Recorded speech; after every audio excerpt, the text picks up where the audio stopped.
Hello, third graders. It's Mrs. Coulter with your next math assignment.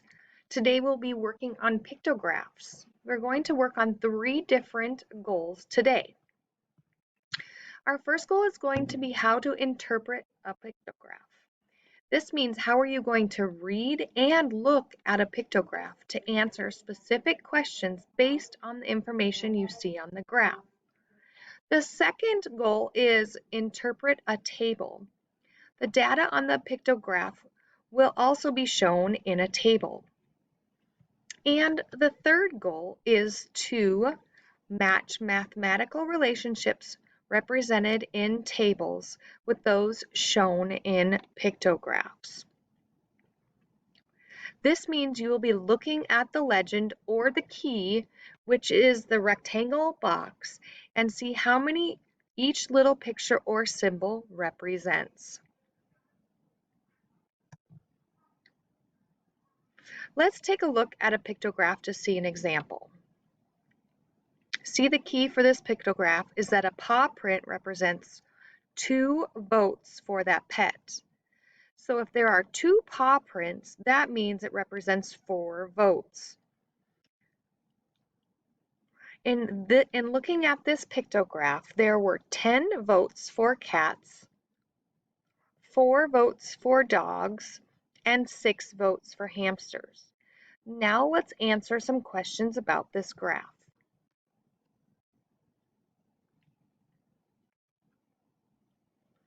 On the first couple slides, the first thing we will need to do is find the table that is representing the data from the pictograph in a different way using a table. You will be given 2 tables, Table A and Table B. One is correct and one is incorrect. Use the pen or text feature to show which table is correct. At the end of the assignment, you will be filling in the table with the numbers using the pictograph and key to decide for yourself what numbers are being represented by the graph. Then you will have some questions to answer. When looking at your pictograph, let's answer these questions.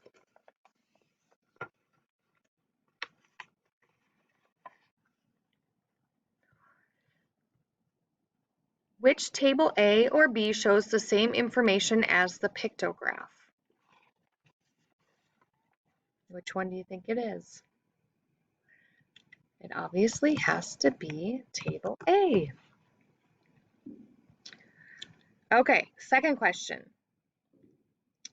Cats have blank more votes than dogs.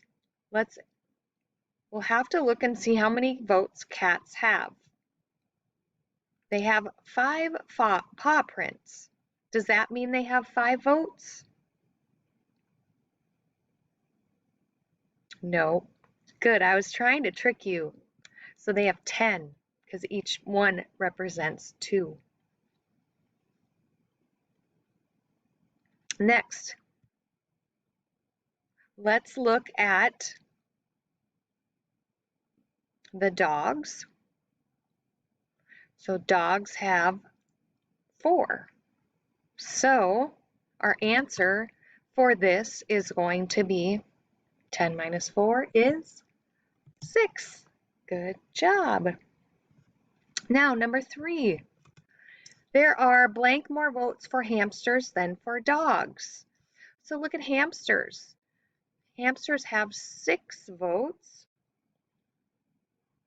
and dogs have 4. So there are how many?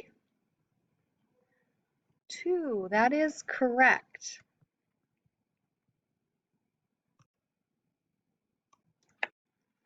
You will be looking for and using less than, the same, and some other questions in this activity.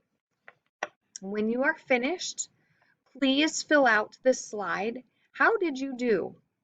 This activity was really hard. This activity is the right difficulty and it made me think, or this activity was pretty easy. Please circle one so I can hear from you how it went. Then I need a lot of help to complete this activity. I need some help, and I completed this activity by myself. Circle which one of these pertains to you. Good luck and have fun.